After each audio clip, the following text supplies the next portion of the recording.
9.11 हो गया था।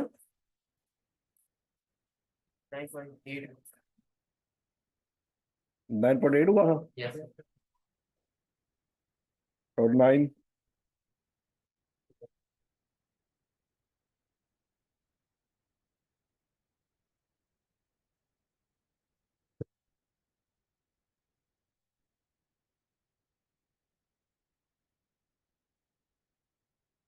अच्छा, ये 9.9 नोट करें, होमवर्क है।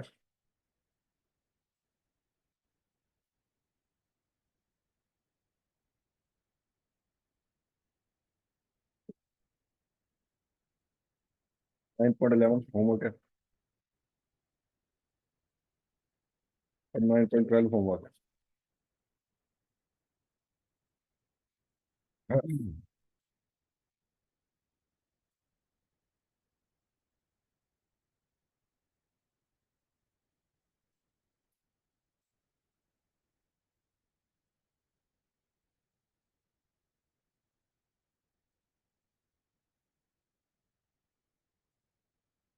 अच्छा, ये अकाउंटिंग की बुक का चैप्टर नंबर 1।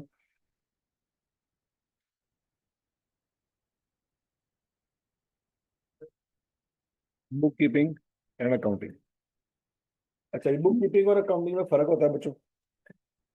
इसको अपने याद रखना, पेपर में सवाल आ सकता है कि what is the difference between book keeping and accounting.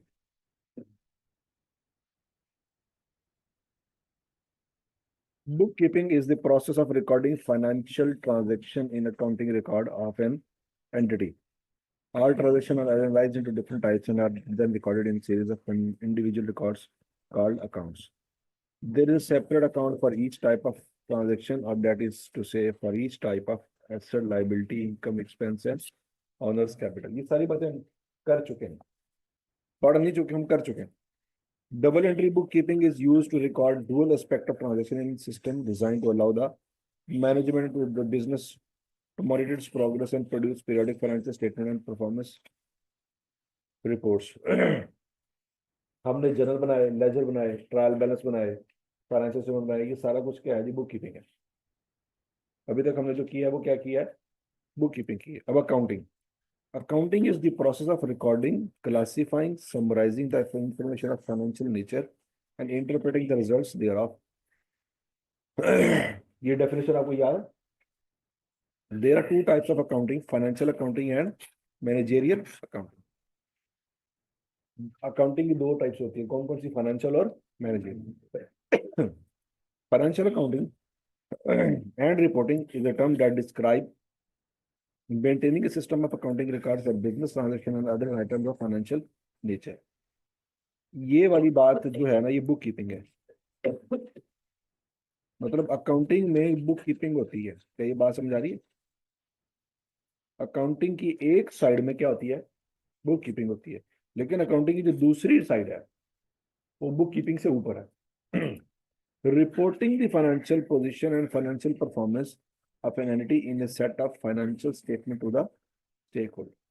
Book keeping ये कि कंपनी के अंदर बैठ के कंपनी का काम कर रहे हैं, बाहर दुनिया को नहीं पता हम क्या कर रहे हैं। अकाउंटिंग ये है कि आपने बुक कीपिंग भी करनी है और उसका रिजल्ट आपने बाहर लोगों को भी दिखाना कि हमने ये किया। तो अकाउंटिंग और बुक कीपिंग में फर्क समझ आ रहा है कि नहीं समझ आ रहा?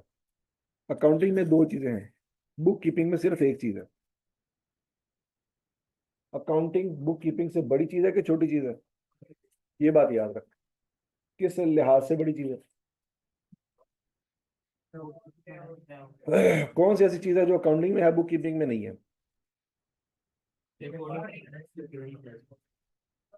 हाँ जी। Cost and management accounting covered in CAF is the recording and communication of economic information to management for planning, control and decision making. ये कॉस्ट एंड मैनेजमेंट अकाउंटिंग आपका पूरा पेपर है कैफ के अंदर, उसकी बात कर रहा है कि उसमें हमने क्या करना होता है। उसमें जो करते हैं उसके तीन फायदे होते हैं: प्लानिंग, कंट्रोल और डिसीजन मेकिंग। अकाउंटिंग साइकिल आप पढ़ चुके हैं, याद है? उसका दूसरा नाम अकाउंटिंग प्रोसेस है। दूसरा नाम क्या है?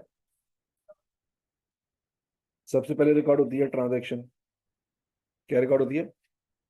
फिर उसके बाद बनता है जर्नल।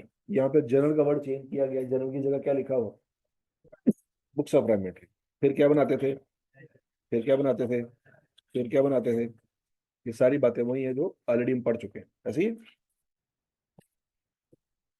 बिजनेस ट्रांजैक्शन, ट्रांजैक्शन क्या होती है जी, ट्रांजैक्शन इज एन एक्शन और एक्टिविटी इन्वॉल्विंग टू पार्टीज। याद है मैंने आपको बताया था, ट्रांजैक्शन होती ही वो चीज है जिसमें दो पार्टीज इन्वॉल्व हो।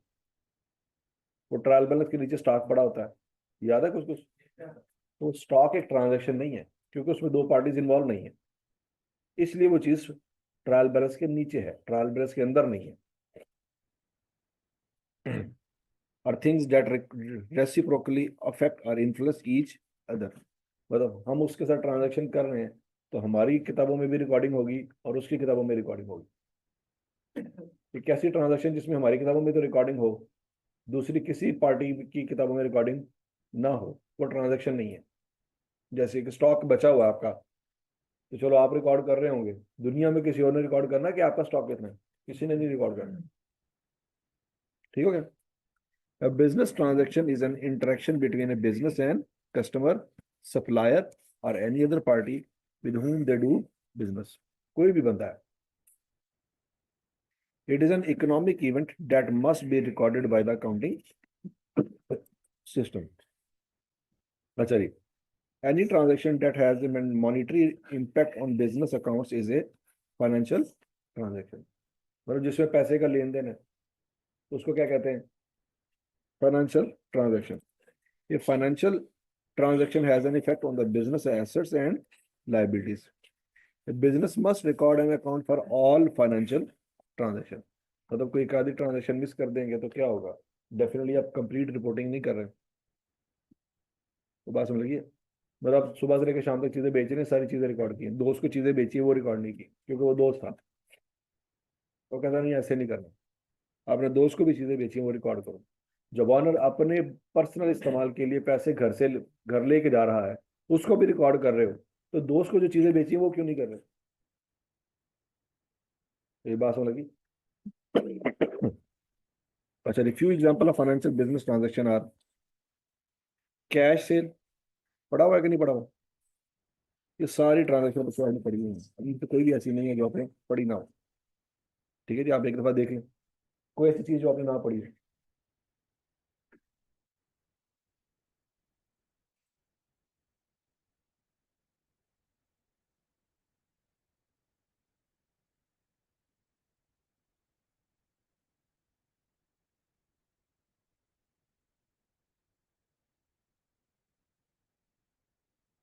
हाँ जी, सारी पढ़ी हुई है, और बोलो तो सही। अच्छा जी, क्लासिफिकेशन ऑफ बिजनेस ट्रांजैक्शन, ये एमसीक्यूज के पॉइंट ऑफ व्यू से बड़ी इंपॉर्टेंट चीजें हैं बच्चों, पेपर में एमसीक्यूज आ सकते हैं, तो ये आपने याद रखना। A business transaction may be classified in the following ways: simple transaction and complex transaction. Simple transaction वही है cash cell, cash debit cell credit, ये क्या है, simple transaction. Like buying and selling items on cash. Transaction may also be complex, involving long term and various parties. For example, selling an item through agent involving series of installment payment including interest. मतलब वो कहता है आप एक चीज बेच रहे हैं लेकिन डायरेक्ट आप नहीं बेच रहे, आपने अपने एजेंट को बेची, एजेंट ने आगे बेची, तो कब रिकॉर्ड करनी है सेल, कब नहीं रिकॉर्ड करनी, ये ध्यान रखना बड़ा जरूरी है। जैसे हायर कंपनी ने एसी बनाए हैं, तो लोग हायर कंपनी से जाके एसी बाय नहीं करते, ऐसी है, लोग दुकानों से जाके एसी बाय करते हैं, मेट्रो स्टोर से, पैकेजेस मॉल से, एम्पोरियम मॉल से जाते हैं, वहां पे जाके एसी बाय करते हैं। इसका मतलब है एसी हायर का है या सैमसंग का है या मित्सुबिशी का है, ठीक हो गया, लेकिन मित्सुबिशी की दुकान से तो नहीं बाय करते, हम तो कहीं और से बाय कर रहे हैं। इसका मतलब है मित्सुबिशी का किसी दूसरी पार्टी से कोई कनेक्शन है, फिर उस दूसरी पार्टी ने हमको चीज बेची। ठीक है जी, वो जिस तरह से आपने नाम सुना फ्रेंचाइजीज होती है, ठीक है जी। तो अगर आपकी कंपनी आगे फ्रेंचाइज खोल के बैठी है, फिर फ्रेंचाइज से आगे कस्टमर आ रहा है, तो आपने सेल कब रिकॉर्ड करनी, जब कस्टमर को चीजें बेची हैं या जब फ्रेंचाइज को चीजें बेची हैं, तो यहाँ पे थोड़ा सोचना पड़ेगा। तो ये ट्रांजेक्शन कौन सी है जी, कॉम्प्लेक्स ट्रांजेक्शन। या किस्तों पे चीजें बेची हैं किस्तों पे चीजें बेची, देखिए कैश पे अगर आपने बाइक बेची है, ठीक है, कैश डेबिट सेल क्रेडिट, लेकिन एक बंदा बाइक ले गया है, सारे पैसे आज नहीं देकर गया, किस्तों पे पैसे वो देगा, इस ट्रांजेक्शन को कैसे रिकॉर्ड करना है? तो ये इसका नाम फिर क्या होगा? Complex transaction. ये बात याद रहेगी। एग्जाम्पल भी पूछी जा सकती है कि कॉम्प्लेक्स ट्रांजेक्शन की एग्जाम्पल दे, तो एग्जाम्पल यहाँ पे लिखी हुई है, तो समझ आ रही बात है। फिर वो कहता है जी ट्रांजेक्शन की दो, एक क्लासिफिकेशन और भी है, one of transaction and on going transaction. One of ये है कि जिंदगी में एक दफा एक बंदा एक दुकान पे आया, चीज परचेज की और पैसे दे के चला गया।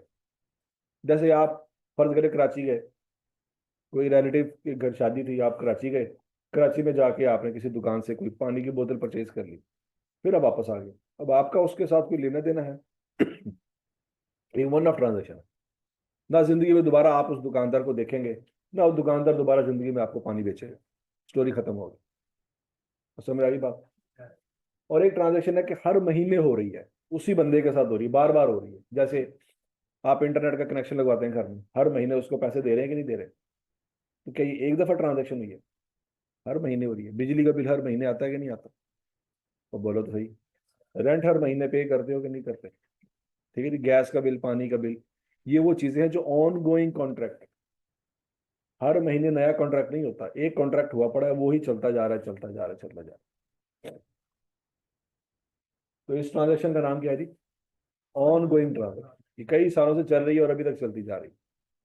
ठीक है जी। या आपने एम्प्लॉय रखे हैं, उनको सैलरी पे करते हैं, तो क्या सैलरी आपने सिर्फ एक दफा पे करनी है? हर महीने पे करनी है। तो क्या हर महीने उस एम्प्लॉय का इंटरव्यू करते हैं? इंटरव्यू एक दफा कर लिया बस, ठीक? नहीं, बात समझ गई। क्या वो महीने की आखिरी तारीख वाले दिन दोबारा आएगा, सर मुझे बता दो ये महीना तो मैंने मुकम्मल कर लिया, अब अगले महीने से मैंने आना है कि नहीं आना? क्या वो हर महीने हमसे पूछेगा? नहीं। ये एक साइलेंट एग्रीमेंट है कि भाईजान अब आपने हर महीने आना है।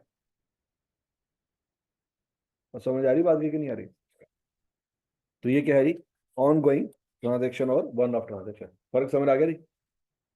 फिर उसके बाद उसने एक और क्लासिफिकेशन की है, capital transaction and revenue transaction.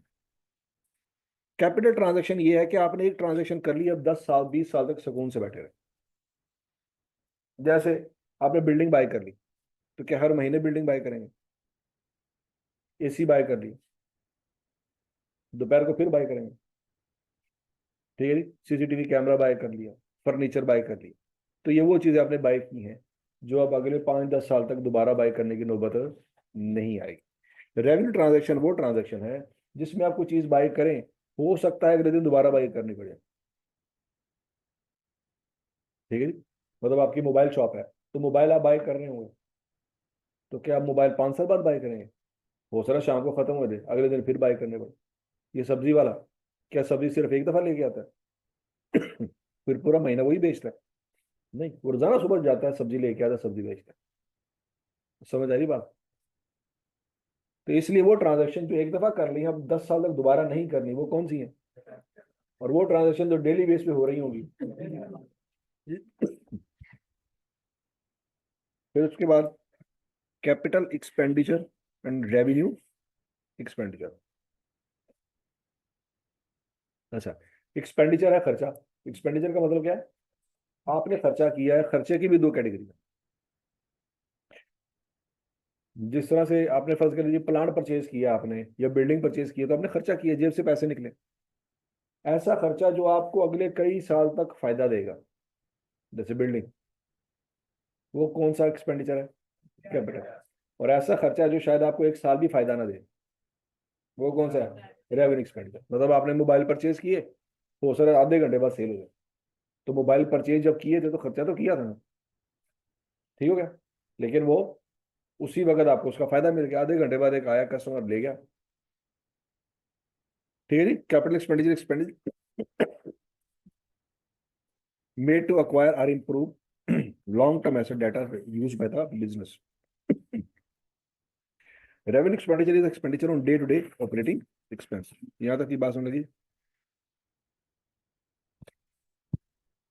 Capital receipt and revenue received, पैसे आए, मोबाइल बेचा पैसे आए, फिर वो पैसे आपने दोबारा लगाए और मोबाइल लिए, फिर बेचा फिर पैसे आए। ठीक है जी, ये वाली रिसीट, ये पैसे जो आ रहे हैं ये डेली बेस पे आ रहे हैं, सुबह दोपहर शाम पैसे आ रहे हैं। ठीक है जी, लेकिन अगर आपने लैंड बेच दिया, पैसे आएंगे तो सही, लेकिन ये क्या ये पैसे सुबह दोपहर शाम आएंगे? आपने लैंड बेचा पैसे आए, क्या 2 घंटे बाद फिर लैंड लेके फिर दोबारा बेचेंगे फिर दोबारा पैसे आएंगे? नहीं, ऐसा नहीं है। तो कुछ चीजें बेच के जो पैसे आते हैं वो लॉन्ग टाइम के लिए आते हैं, वो वाले पैसे दोबारा जल्दी नहीं आएंगे। समझ आ गया? आपने गोल्ड बेच दिया कि दोपहर को फिर गोल्ड बेचने जाएंगे? नहीं, गोल्ड जिंदगी में 1 या 2 दफा परचेज होता है और 1 या 2 दफा ही सेल होता है। समझ आ गई? ऐसी चीज जो बेची, जो सुबह दोपहर शाम आपने नहीं बेचे, वो कौन सी रिसीट है? कैपिटल। और ऐसी चीज जो सुबह दोपहर शाम आप बेच के पैसे कमा रहे हैं, वो रेवेन्यू रिसीट। यहाँ तक की बात समझ गई?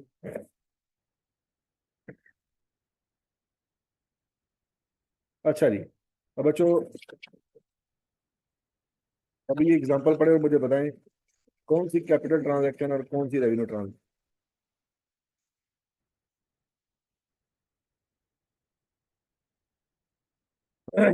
Vehicle a engine is repair, revenue. क्योंकि रिपेयर का काम बच्चों एक दफा करवाया तो इसका हरगिज मतलब ये नहीं है कि अब 10 साल बाद होगा। ठीक है, बिल्डिंग का वाइट वॉश आपको पता है हर साल होता है, या हो सकता है हर 6 महीने बाद होता हो। समझ लगी? बिल्डिंग परचेज करना एक अलग बात है, लेकिन बिल्डिंग की रिपेयर करवाना एक अलग बात। रिपेयर का काम तो चलता रहता है, हर हफ्ते घर में अब्बू कोई ना कोई काम कर रहे होते हैं, कोई ना कोई चीज खराब हुई होती है जिसको अब्बू ठीक कर रहे होते हैं। तो इसका मतलब है रिपेयर एंड मेंटेनेंस का काम तो साथ साथ चलता रहता है। ऐसा नहीं कि एक दफा कोई चीज ठीक की है तो 2 साल बाद जाके देखेंगे। एक चीज ठीक की है, दूसरी खराब हो गई, दूसरी ठीक की है, तीसरी खराब हो गई, तीसरी ठीक की है, चौथी खराब हो गई है। तो कोई ना कोई काम घर में हो रहा होता है कॉन्टिन्यूस बेसिस पे, कोई ना कोई चीज खराब हो रही होती है, ऐसी है, और कोई ना कोई चीज ठीक हो रही। तो रिपेयर ऐसी चीज है जो कॉन्टिन्यूस बेसिस पे खर्चा करवा रही होती है। और समझ आ गई बात? तो रिपेयर अगर आपने कोई चीज करवाई है तो ये कौन सा एक्सपेंडिचर है? अच्छा, इंजन रिप्लेस कर दिया, ये कैपिटल। एक चीज रिप्लेस ही कर दी, मतलब घर था, घर छोड़ के दूसरा घर ले लिया, घर रिप्लेस कर दिया। तो क्या ये डेली बेस पे कर रहे होंगे? ये डेली बेस पे नहीं होता। तो ये कौन सा एक्सपेंडिचर है? Loan borrowed from bank for 5 years, क्या ये कैपिटल एक्सपेंडिचर है? खोते हो, एक्सपेंडिचर नहीं है। पैसे आ रहे हैं कि जा रहे हैं? पैसे आ रहे हैं, तो ये फिर क्या है? कैपिटल रिसीट है। आपने ये देखना कि पैसे जा रहे हैं कि आ रहे हैं। अगर तो जा रहे हैं तो एक्सपेंडिचर है, लेकिन अगर आ रहे हैं तो रिसीट है। समझ आ गई बात? Interest paid on loan, revenue expenditure, क्योंकि इंटरेस्ट आपने 5 साल बाद नहीं पे करना। इंटरेस्ट हो सकता है आपको हर महीने पे करना पड़े। समझ आ गई बात? Cash receive from customer, revenue receipt. क्या 5 साल में एक दफा कस्टमर से पैसे लेने हैं? नहीं, हर महीने हो सकता है कस्टमर से पैसे लेने हो। Cash paid to employees for their wages, revenue expenditure. Wages paid by a building contractor to his own staff for construction of an office room। ठीक है जी, पढ़ लो ध्यान से।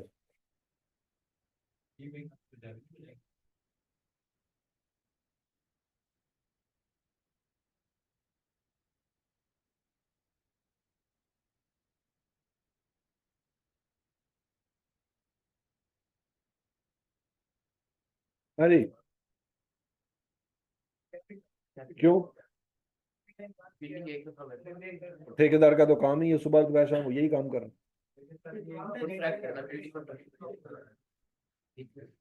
कंस्ट्रक्शन वर्कर तो सुबह दोपहर शाम पूरा साल कमरे बना रहे होते हैं, तो ये कमरा डेली बेस पे नहीं है। हाँ, ये अपने दफ्तर का कमरा बना रहे हैं, दूसरों का नहीं बना रहे। नई बात होगी। ठेकेदार है, उसके साथ मुलाजम है, ये पूरी टीम है। तो ये घर बनाते हैं, फिर दूसरा घर बनाते हैं, फिर तीसरा घर बनाते हैं, फिर चौथा बनाते हैं। ये काम तो डेली बेस पे वो कर रहे हो। इस पे उनको पैसे भी मिल रहे होंगे, ठेकेदार उनको पैसे देता होगा। लेकिन ठेकेदार अपने ऑफिस का कमरा बनवा रहा है, तो किसी और के मुलाजमों से बनाएगा? वो अपने लोगों से बनवाएगा, और अपने लोग मुफ्त में काम करेंगे कि चलो थोड़ा अपना काम है।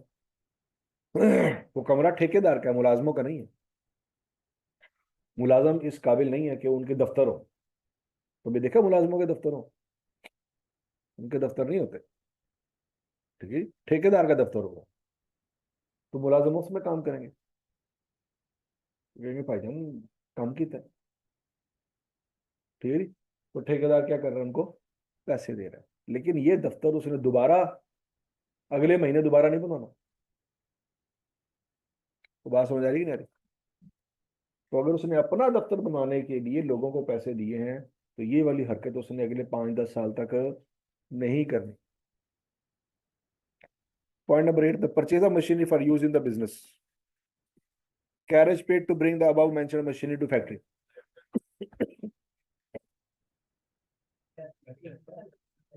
मशीनरी को लाने के लिए आपने किराया दिया गाड़ी का, कैपिटल एक्सपेंडिचर के रेवेन्यू, कैपिटल क्यों? गाड़ी का किराया आप एक दफा देंगे। अब दोबारा ये मशीनरी खराब होगी 5 साल बाद, तो दोबारा जाके आप परचेज करेंगे तो गाड़ी का किराया दोबारा देंगे। गाड़ी का किराया देना ये तो एक नॉर्मल रूटीन है, लेकिन जिस वजह से दिया है वो वजह नॉर्मल नहीं। वो बात समझ लगी कि नहीं लगी? मतलब आप यहाँ से हॉस्टल जाते हैं रिक्शे में बैठ के, या हॉस्टल से यहाँ पे आते हैं रिक्शे में बैठ के, ये तो डेली रूटीन। लेकिन यहाँ से मुल्तान जाना है, किराया तो वहां पे भी देना है, किराया रिक्शे वाले को भी देना है। फर्क है दोनों में। रिक्शे वाले को जो किराया दे रहे हैं ये डेली बेस पे है, लेकिन मुल्तान जाने पे जो आप किराया दे रहे हैं वो डेली बेस पे नहीं। अगर तो साल में मुल्तान आप 3-4 दफा जा रहे हैं तो फिर वो भी रेवेन्यू एक्सपेंडिचर है। लेकिन अगर जिंदगी में पहली दफा मुल्तान गए और दोबारा जाना भी नहीं है, तो फिर ये कैपिटल एक्सपेंडिचर। समझ आ गई? तो किराया देना जो है उस पर फोकस नहीं करना, किस वजह से किराया देना पड़ रहा है, और वो किराया देने वाली नौबत दोबारा आएगी 2 दिनों बाद। अगर तो नौबत दोबारा आएगी तो फिर वही किराया जो आप दे रहे हैं वो रेवेन्यू एक्सपेंडिचर होगा। लेकिन वो नौबत 5 साल तक नहीं आनी, तो वो वही किराया जो है वो क्या बन जाएगा? नहीं बात समझ? ठीक है जी। मतलब आपने एक रजिस्टर लिया, अकाउंटिंग का काम शुरू किया, महीने बाद रजिस्टर खत्म हो गया, आपने दूसरा रजिस्टर लिया, फिर अकाउंटिंग का काम किया, खत्म हो गया, तीसरा रजिस्टर लिया। तो ये जो रजिस्टर परचेज करेंगे कौन सा एक्सपेंडिचर है? अब एक रजिस्टर आपने मैट्रिक में लिया, आप इतने कंजूस से, आपने लिखा ही कख नहीं। मैट्रिक में 4-5 सफ़े इस्तेमाल किए, बस ठीक है। फिर एफएससी में भी वही रजिस्टर इस्तेमाल किए, एफएससी भी गुजर गई, अब सीए में भी वही रजिस्टर चल रहा है। तो ये रजिस्टर जो आपने परचेज किया ये कौन सा एक्सपेंडिचर है? ये कैपिटल एक्सपेंडिचर। अब दोनों सूरतों में लिया तो रजिस्टर ही है, लेकिन फर्क समझ आ रहा है दोनों में? अच्छा जी। Monthly electricity bill paid, purchase of a soft drink vending machine. हाँ जी।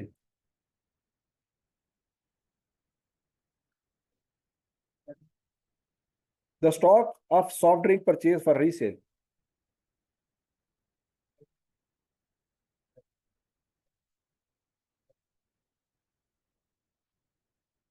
बोलो तो सही।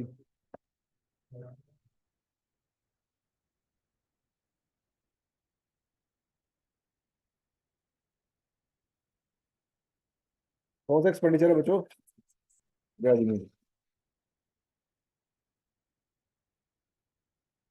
Annual motor vehicle tax paid for existing car. Annual motor vehicle tax paid for new car. ठीक है जी। देखो, टैक्स आपने हर साल पे करना है या 5 साल बाद पे करना है। तो जो खर्चा हर साल के अंदर अंदर हो रहा है वो रेवेन्यू एक्सपेंडिचर। समझ लगी बात? Cost of alteration in office van to increase carrying capacity.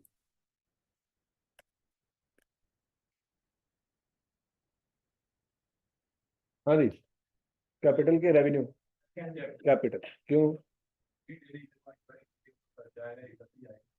ठीक है जी, तो ये खर्चा महीने बाद दोबारा नहीं आएगा। Small but expensive alteration to manufacturing machine which increase the output of that machine by 15%, capital expense. यहाँ तक की बात समझ लगी बच्चों? तो पेपर में आपको सवाल आएगा, इनमें से कोई ट्रांजेक्शन उठा के दी जाएगी और आपसे पूछा जाएगा बताओ ये कौन सा एक्सपेंडिचर है, तो कर लोगे? फाइनेंशियल स्टेटमेंट्स बच्चों हम पढ़ चुके हैं कि नहीं पढ़ चुके? अब बिजनेस एंट्री कंसेप्ट एक कंसेप्ट होता है, मैंने आपको थोड़ा बहुत बताया था, दोबारा बता देता हूँ कि आपने ऑनर को और बिजनेस को अलग अलग ट्रेड कर, याद है? ऑनर के 4 बिजनेस हो सकते हैं, ऑनर के 4 बिजनेस हो सकते हैं। तो आप एक बिजनेस में अकाउंटेंट है, दूसरे बिजनेस में दूसरा अकाउंटेंट होगा, तीसरे बिजनेस में तीसरा अकाउंटेंट होगा, चौथे बिजनेस में चौथा अकाउंटेंट होगा। तो जब वो प्रॉफिट निकाल रहा होगा, वो प्रॉफिट ऑनर का है या बिजनेस का है? वो प्रॉफिट बिजनेस का है। ऑनर का प्रॉफिट तो 4 बिजनेस को मिलाएंगे तो बनता होगा, नहीं समझे? और क्लियर सबको? तो आप जब प्रॉफिट निकाल रहे हैं तो आप ऑनर को देख के प्रॉफिट नहीं निकाल रहे, आप तो बिजनेस को देख के प्रॉफिट निकाल रहे हैं। अगर आप ऑनर को देख के प्रॉफिट निकाल रहे हैं तो आपको फिर बाकी 3 बिजनेस का भी पता होना चाहिए। नहीं बात समझ? क्योंकि ऑनर के पॉइंट ऑफ व्यू से 4 बिजनेस से पैसे उसको आने हैं, लेकिन आपको तो एक ही बिजनेस का पता है, तो फिर आप ऑनर का प्रॉफिट नहीं निकाल रहे, आप बिजनेस का प्रॉफिट निकाल रहे। अब पॉइंट क्लियर है? तो ये याद रखना बच्चों, ऑनर और बिजनेस दो अलहदा चीजें हैं। तो आपने फोकस ऑनर पे करना है कि बिजनेस पे? आपने बिजनेस पे फोकस करना, ठीक है जी। ऑनर अपने घर के लिए गाड़ी ले रहा है तो रिकॉर्ड करेंगे। ऑनर अपने बिजनेस के लिए गाड़ी ले रहा है, रिकॉर्ड करेंगे। यस। तो दोनों गाड़ियों में फर्क है। जो गाड़ी बिजनेस में आ रही है उसकी एंट्री होगी, लेकिन जो गाड़ी घर गई है उसकी एंट्री नहीं होगी। समझ आ गई बात?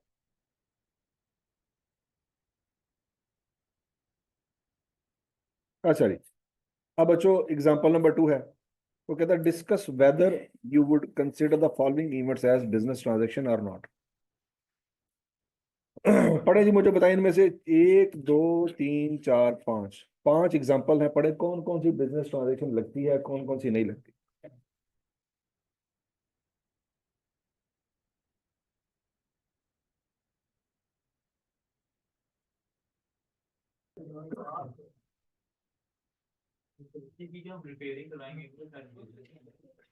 क्या पहली ट्रांजैक्शन बिजनेस ट्रांजैक्शन नहीं है क्यों? क्योंकि भैया आपने बिजनेस से पैसे निकाले हैं। जब आप बिजनेस से पैसे निकालेंगे तो अकाउंटेंट रिकॉर्ड करेगा कुछ के नहीं करेगा? तो जो चीज अकाउंटेंट रिकॉर्ड करेगा वो बिजनेस ट्रांजैक्शन है। वो गाड़ी ले रहा है लेकिन पैसे कहाँ से निकाल रहा है? बिजनेस। तो बिजनेस इफेक्ट हुआ कि नहीं हुआ? हुआ। या तो पल्ले से पैसे निकाल के गाड़ी ले रहा है और घर लेके जा रहा है तो फिर टेंशन ही कोई। बिजनेस में ना कुछ आया ना कुछ गया, लेकिन अगर पैसे उसने बिजनेस से निकाले हैं तो बिजनेस इफेक्ट होगा। तो समझ आ गई बात है? दूसरी एग्जांपल,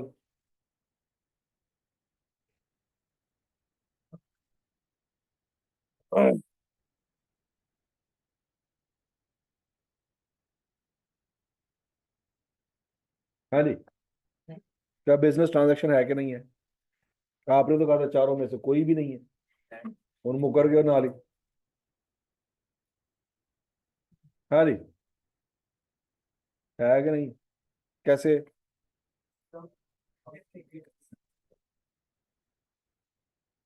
क्या कंपनी ने बिजली का बिल पे किया है, कंपनी से कैश निकला है, बस ठीक है बात हो। तो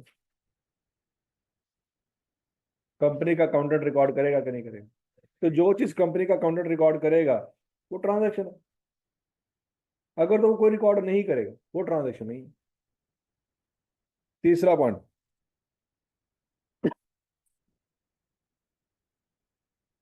तीसरी ट्रांजैक्शन, फर्नीचर जल गया, अकाउंटेंट पास से गुजरा, उसे देखा फर्नीचर जल रहा है, तो क्या अपनी किताबों में जाके एंट्री करेगा? क्यों नहीं करेगा? है? वो ऑफिस का नहीं था, तो ना वो फर्नीचर डेबिट हुआ कभी बिजनेस में और ना आज क्रेडिट होगा। क्या वो नुकसान बिजनेस का है? नहीं है। तो वो कोई एंट्री पास है, ना कुछ डेबिट करेगा ना कुछ क्रेडिट करेगा। तो लगी बात। पॉइंट नंबर 4, प्रोपराइटर ने जनरेटर दिया ऑफिस को।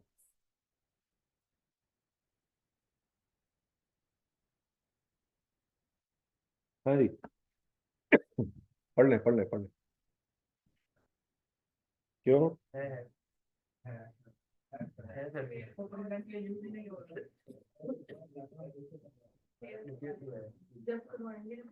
हाँ जी,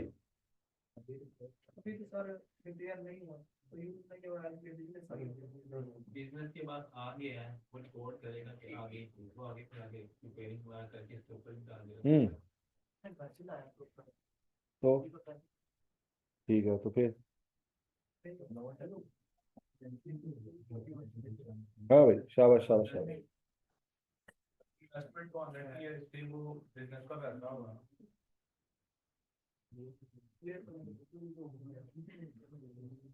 हाँ, इसी तरह की एग्जांपल आएगा आपने पेपर में देनी है, पूछना है आपसे, बताओ ये ट्रांजेक्शन है कि नहीं।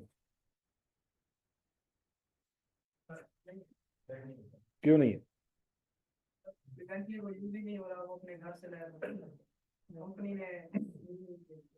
हाँ जी, क्या वजह ये है कि वो यूज नहीं हो रहा तो इसलिए नहीं है? अगर यूज हो रहा होता तो ट्रांजेक्शन होती, अगर यूज नहीं हो रहा तो ट्रांजेक्शन नहीं, ये फैसला करेंगे।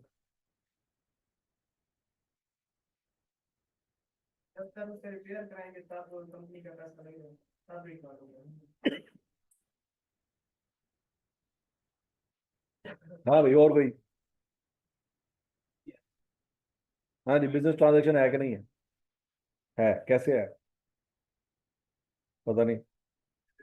अगर वो खराब हो गया ना इसकी जगह कोई ऑपरेशन को कैरी करने के लिए कोई ऑर्डिनेटर आएगा वो तो इन्वेस्टमेंट होगी ना उसके ऊपर, तो इसलिए बिजनेस ट्रांजैक्शन है। हाँ भाई, खवातीन में से ऐसा नहीं यूज होगा किसका? बिजनेस का कि मालिक का? क्योंकि अगर तुम मालिक का है फिर तो नहीं, बिजनेस ट्रांजेक्शन है।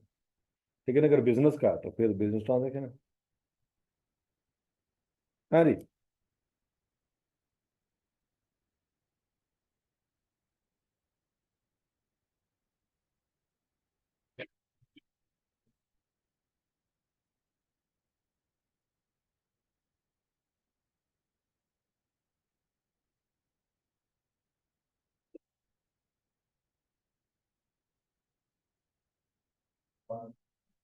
तो बोलो तो सही, बिजनेस ट्रांजेक्शन है। देखो बच्चों, वो जनरेटर कहाँ से लेके आया? कारोबार जब शुरू नहीं हुआ था तो पैसे कहाँ से लेके आया था? याद करो,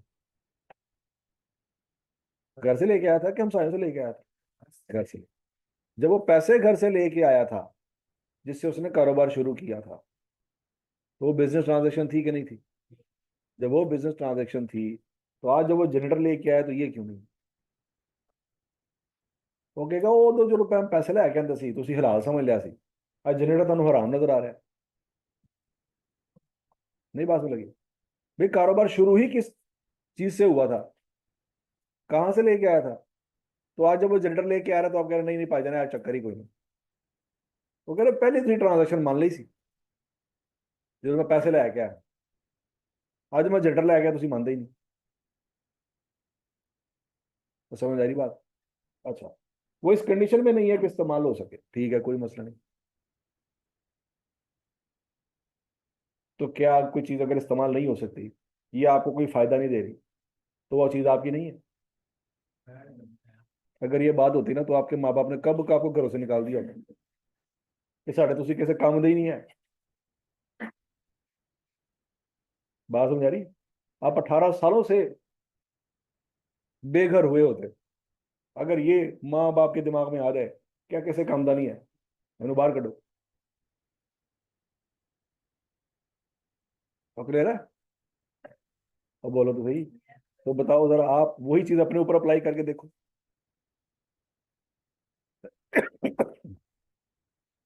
कि आप अभी काम के नहीं है तो तुम कारोबार करता है। तो अगर वो जनरेटर किसी काम का नहीं है, रिपेयर करवाएंगे तो चलेगा, तो क्या वो इस वक्त जनरेटर ही नहीं है? मुकर ही जाइए। तो बोलो तो सही। ठीक है नहीं? तो ऐसी बातें उसने की हैं जानबूझ के कि आपको कंफ्यूज करे। लेकिन अगर आपके बुनियादें मजबूत होंगी ना, तो इन चीजों से आप कभी कंफ्यूज नहीं होंगे। ठीक है जी। तो बुनियादें मजबूत करने की जरूरत है कि अकाउंटिंग के जो फंडामेंटल मैंने आपको बताया था, प्रिंसिपल जो है ना, जो पिलर्स है अकाउंटिंग के, वो क्लियर होने चाहिए कि यार ये चीज बिजनेस ट्रांजैक्शन है, चाहे आगे जो मर्जी स्टोरी सुनाए, बस बात खत्म। नहीं समझ लगी? मतलब आपकी कुछ ऐसी हरकतें हैं जो ना अम्मी से मैच हो रही है ना अब्बू से मैच हो रही है, पूरे खानदान में किसी से मैच नहीं हो रही, तो तुम कहोगे मैं फैमिली का हिस्सा ही नहीं है? तो बोलो तो सही। डीएनए टेस्ट करा लो, मैच हो गया, गल खत्म। अब हरकतें मैच होती हैं या नहीं होती, ये मैटर करता है? ये है फंडामेंटल प्रिंसिपल। डीएनए मैच, सब कुछ मैच। अब हरकतों के बेस पे अगर फैसला करना शुरू करेंगे तो फिर तो भाईजान कोई बंदा किसी खानदान से मैच नहीं होता। एक ही घर में दो भाई हैं, दोनों की हरकतें आपस में मैच नहीं होती। उन्हें एक दूसरे से शक कर रहे हैं कि तू इतने सेंटर तो आया सी कि मैं आया। ठीक हो गया?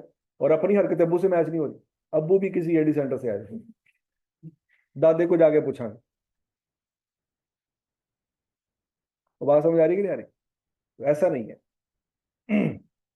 हरकतें मैच होना जरूरी नहीं होता किसी चीज के साबित होने के लिए। तो वही पॉइंट यहाँ पे है, वो जनरेटर चल रहा है या नहीं चल रहा, भाड़ में जाए। जनरेटर आ गया, यस, कौन लेके आया? मालिक। बस बात खत्म। कंपनी में आ गया, यस। ठीक है जी।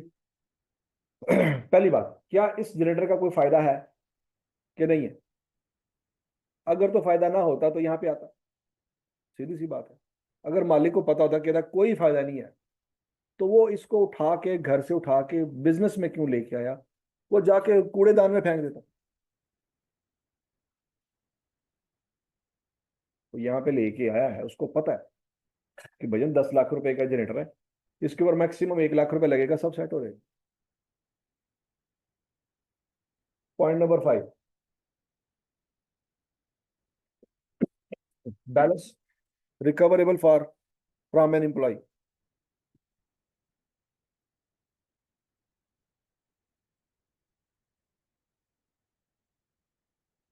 एम्प्लॉय से पैसे लेने थे, एम्प्लॉय हो सकता एडवांस सैलरी ले गया हो, एम्प्लॉय एडवांस सैलरी आपसे ले गया अपने इलाज के लिए, लेकिन वो मर गया। अब आपने उसे पैसे लेने थे, वो नहीं मिलेंगे आपको।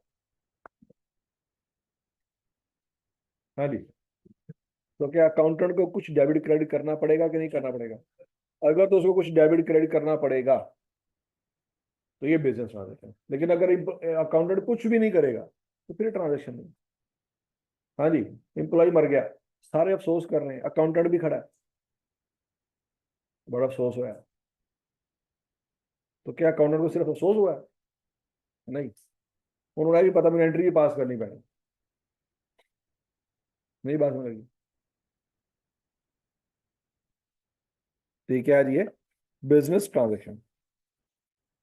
अकाउंटिंग पीरियड नॉर्मली बच्चों, अकाउंटिंग पीरियड जो होता है वो 1 साल होता है। क्या होता है? उसको फाइनेंशियल ईयर भी कहते हैं, अकाउंटिंग पीरियड भी कहते हैं, और रिपोर्टिंग पीरियड भी कहते हैं। ये नाम ही याद रखने। अकाउंटिंग पीरियड के मजीद कितने नाम है?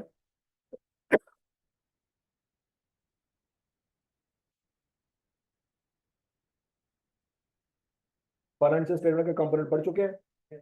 5 होते हैं। वो पढ़ाए थे कि नहीं पढ़ाए थे? Statement of financial position, statement of comprehensive income पढ़ ली थी। Elements of financial statement, assets, liabilities, current और नॉन करंट, ये भी पढ़ लिया था कि नहीं पढ़ लिया था? अब बच्चों अगर आपको ये दिया जाए, एग्जांपल दी जाए और आपसे पूछा जाए बताओ ये एसेट है कि लाइबिलिटी है, कर लेंगे? इसमें तो कोई मसला नहीं है। और अगर यहाँ से पूछा जाए नॉन करंट एसेट है कि करंट एसेट है, ये भी कर लेंगे, कोई मसला। कैपिटल को बच्चों इक्विटी भी कहते हैं, कैपिटल का दूसरा नाम क्या है, इक्विटी, ये बात याद रखनी है। इस तरह की एग्जांपल आपको याद होगा, मैंने करवाई हुई है, कुछ कुछ याद है, इनकम एक्सपेंसेस, ये सारी बातें हुई पड़ी हैं, ये फॉर्मेट आपको समझाया हुआ मैंने सारा।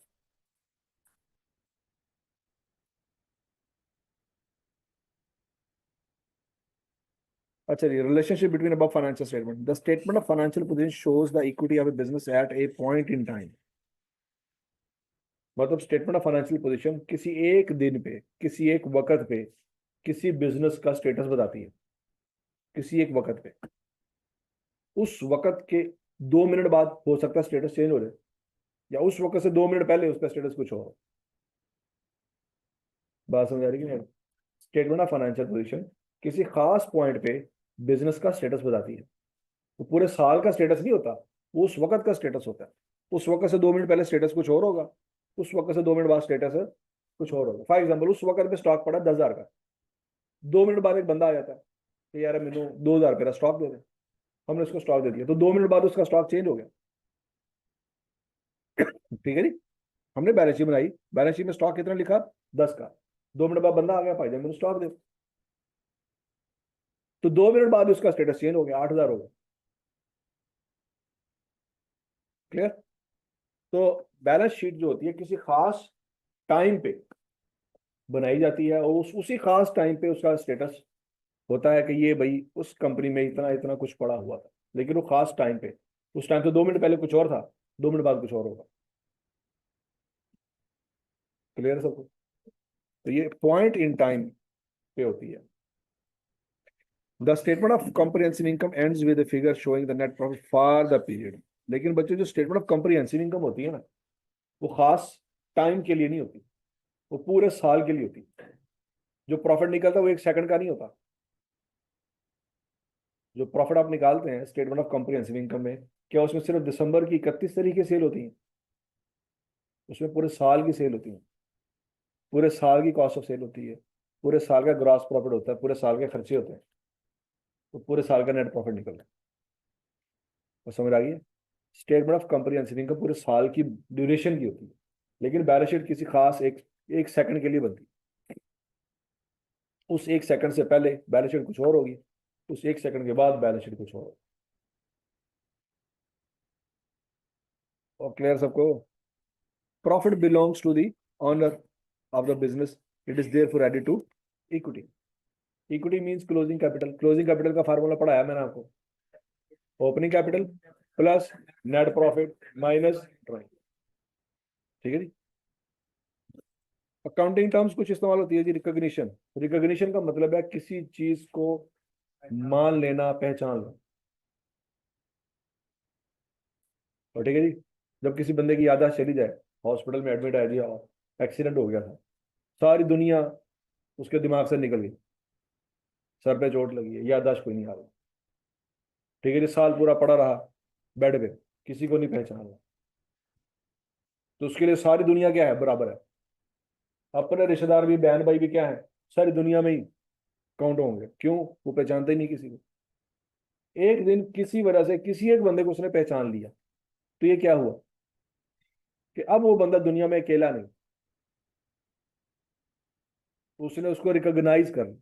क्या कर लिया? अब उस बंदे के लिए वो बंदा जो उसने पहचान लिया है, वो उसकी फैमिली का हिस्सा बन गया, क्योंकि वो उसको पहचानता। अगले दिन दूसरा बंदा पहचान लिया उसने। अब उस दुनिया में कितने बंदे हो गए? 3 बंदे हो गए जो आपस में एक फैमिली है। पॉइंट समझ आ रहा है कि नहीं आप? तो वही कंसेप्ट बच्चों यहाँ पे बिजनेस में है कि दुनिया में बहुत सारी चीजें हैं, लेकिन बिजनेस की कौन सी चीजें? बिजनेस की चीजें वही होगी जो बिजनेस के साथ बिलोंग करें, बिजनेस जिनको पहचानता हो। ठीक है जी? मतलब एक गाड़ी है, ऑनर की है, घर में खड़ी है, क्या बिजनेस उसको पहचानता है? लेकिन जिस दिन वो गाड़ी बिजनेस में आ गई, तो बिजनेस उसको पहचान जाएगा, रिकॉग्नाइज किया जाएगा उसको। रिकॉग्निशन का मतलब समझ आ रहा है? This refers to putting an item into the bookkeeping system मतलब जो चीज बिजनेस में आ गई उसकी डबल एंट्री होगी, और जिस चीज की डबल एंट्री होगी बिजनेस से उसको रिकॉग्नाइज कर ली। ठीक है जी। बिजनेस के मालिक के पास, मतलब मालिक ऑफिस में बैठा होगा, सुबह दोपहर शाम कई बंदे आते हैं कई जाते हैं, तो क्या अकाउंटेंट मालिक के ऑफिस के बाहर खड़ा रहेगा, जो बंदे आ रहे हैं जा रहे हैं उनकी एंट्रियां कर रहा होगा? अकाउंटेंट उनको नहीं जानता। हाँ, जिसके बारे में बिजनेस का मालिक फोन करके बुलाएगा अकाउंटेंट को, इधर इधर आएंगे ऑफिस में, ये मिस्टर अहमद साहब हैं, इन्होंने बिजनेस में आज 2 लाख रुपए इन्वेस्ट किया, ये 2 लाख रुपए पकड़ ले, ये जाके बैंक अकाउंट में जमा करा। अब अकाउंटेंट मिस्टर अहमद को अच्छी तरह जानता होगा। पॉइंट समझ आ गया? अब अकाउंटेंट ने मिस्टर अहमद को रिकॉग्नाइज कर लिया कि ये बिजनेस का हिस्सा है, और इसकी वो जाके एंट्री पास करे। उसके अलावा सुबह से लेकर शाम तक कई मिस्टर आते हैं कई जाते हैं, अकाउंटेंट को किसी से कोई लेना देना नहीं है, लेकिन मिस्टर अहमद से लेना देना है। पॉइंट समझ आ गया? तो रिकॉग्निशन का क्या कंसेप्ट है?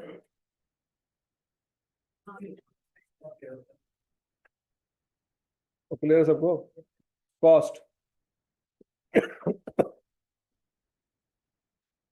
कॉस्ट मींस कैश पेड, या कोई और कंसिडरेशन जो आपने पे की है टू अक्वायर एन एसेट। जैसे हमने शॉप बाय की थी 6 मिलियन की, तो शॉप की कीमत है 6 मिलियन, तो वो कॉस्ट है क्योंकि आपने पैसे दिए थे। एसी बाय किया था, फर्नीचर बाय किया था, सीसीटीवी कैमरा बाय किया था, याद आ रहा है? तो जितने रुपए का बाय किया था वो क्या बन जाता है? वो उसकी कॉस्ट बन जाती है। नहीं बात समझ? आपने फर्ज करो जी फर्नीचर लेने गए बिजनेस के लिए, फर्नीचर का आपने पता करवाया क्या वैल्यू है, उसने कहा जी 6 लाख रुपए। आपने कहा जी हम फलां बंदे के रेफरेंस से आए, उसने कहा था आपको डिस्काउंट मिलेगा, तो डिस्काउंट दें। उसने कहा ठीक है जी 1 लाख रुपए डिस्काउंट। आप कितने पैसे मुझे दे दें? 5 लाख रुपए। तो फर्नीचर की कॉस्ट क्या है? 5 लाख। क्यों? क्योंकि आपने पे 5 लाख किया है। ठीक है जी। चाहे फर्नीचर के ऊपर रसीद पे 6 लाख लिखा हुआ, रसीद पे जो 6 लाख लिखा हुआ वो मैटर नहीं करता, आपने जो अपनी जेब में से पैसे निकाल के दिए हैं वो मैटर करता। तो फर्नीचर कितने का है? 5 लाख का है, तो आप 5 लाख का रिकॉर्ड करेंगे। तो समझ लगी बात? आप किसी शॉप पे जाते हैं, वहां पे लिखा होता है by one get one free, आपने एक शर्ट परचेज की 5,000 रुपए की, उन्होंने एक शर्ट आपको साथ मुफ्त में दे दी, तो 2 शर्ट लेके घर आए, तो आपको हर शर्ट 5,000 की पड़ी है? नहीं पड़ी। कितने की पड़ी है? 2500 की पड़ी। सोचो, दुनिया जब पूछेगी आपसे कि यार तुमने कितने दी पई है, तो आप ये कहेंगे 5,000 की। 5,000 की नहीं पड़ी। तो बोलो तो सही, आप कहेंगे 2500 दी पई है। क्यों? 2 शर्ट लेके आए, पैसे कितने देते हैं? आपकी जेब में से पैसे 5,000 निकले, चीजें कितनी आई हैं? 2। तो हर चीज की कीमत कितनी है? 2500। आप किसी को 5,000 की शर्ट नहीं कहेंगे, जो कॉस्ट आपने पे की है वो देखी जाएगी, और जो चीजें आई हैं वो देखी जाएंगी। और समझ लगी बात? Gross amount, this is presenting an asset liability income और expense without deducting any related amount. आप सेल्स लिखते हैं बच्चों कितनी? 5,80,000 की। अब आपको पता है सेल में से कॉस्ट ऑफ सेल माइनस होती है तो ग्रॉस प्रॉफिट आता है, लेकिन इसके बावजूद सेल हम टोटल लिखते होते हैं। कभी ऐसा नहीं हुआ कि ग्रॉस प्रॉफिट निकाल के लिखा हो? अच्छी है ना? सेल हम टोटल लिखते हैं, कॉस्ट ऑफ सेल बाद में माइनस करते हैं, तो क्या निकलता है? क्या ऐसा हुआ कि किसी ने सेल भी नहीं लिखी, कॉस्ट ऑफ सेल भी नहीं लिखी, सीधा ग्रॉस प्रॉफिट से काम शुरू कर दिया? नहीं। तो आपने टोटल अमाउंट पहले लिखनी है, माइनस बाद में करें। और समझ आ गई बात? परचेज आप टोटल लिखा करते हैं, परचेज रिटर्न बाद में माइनस करते हैं। हम चाहते तो परचेज में से परचेज रिटर्न पहले दिन से माइनस करके नेट परचेज लिख रहे होते, लेकिन हमने कभी ऐसा नहीं किया। हम परचेज टोटल लेते हैं, परचेज रिटर्न भी टोटल लेते हैं, एंड में जाके माइनस करते हैं। तो debt is called gross amount. उसको क्या कहते हैं? कि ग्रॉस अमाउंट बताओ कितनी, नेट बाद में हम सारे कर लें।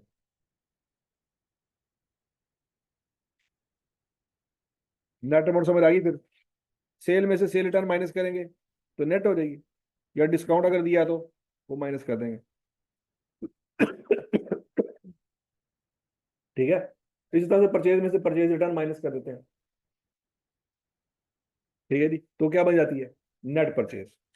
तो ग्रॉस अमाउंट और नेट अमाउंट समझ आ गई सबको। फाइनेंशियल रिपोर्टिंग, जो हमने बैलेंस शीट बनाई थी और इनकम स्टेटमेंट बनाई थी उसको फाइनेंशियल रिपोर्टिंग कहते हैं। चलो बच्चों, ये चीजें जो हम कल पढ़ेंगे। आज जो चीजें हमने पढ़ी है समझ आ गई सबको। ये डबल एंट्री बुक कीपिंग पढ़ चुके हैं, ये आपने घर जाके कर लेनी है। Identify the accounts to be debited and credit for the following transaction, कर लेंगे। ये सारी एग्जांपल आपने की हुई है।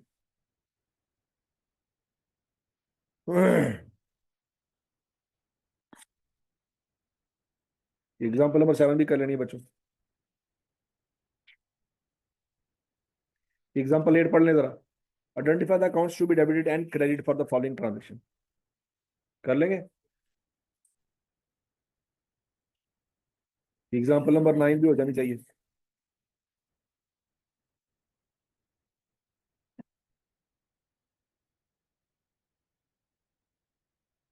ये वाली एग्जाम्पल, और ठीक है, ये सारी चीजें मैंने बड़ी डिटेल में आपको पढ़ाई हैं, और ये आपका पहला चैप्टर कंप्लीट होगा।